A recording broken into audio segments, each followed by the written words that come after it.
যা গরম পড়েছে, ছেলের প্রায় দিনের আবদার থাকে মাম্মা মাজা কিনে দাও।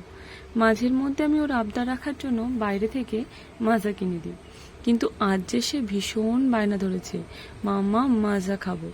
এদিকে ওর বাবার ছুটি, বাড়িতে রয়েছে, বাইরে থেকে তো মাজা কিনে দেওয়া যাবে না।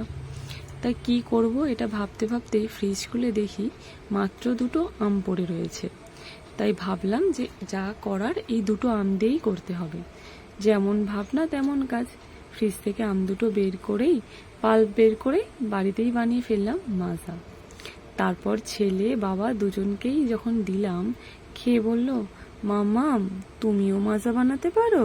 ছেলেকে তো মাজা খাইয়ে খুশি করে দিলাম। এবারে তোমরা বলো তো, তোমাদের কোনটা ভালো লাগে, পাকা আমের শরবত নাকি আম পোড়ার শরবত কাঁচা আমের? প্লিজ আমাকে কমেন্ট করে জানিও। আজকের মতো টাটা।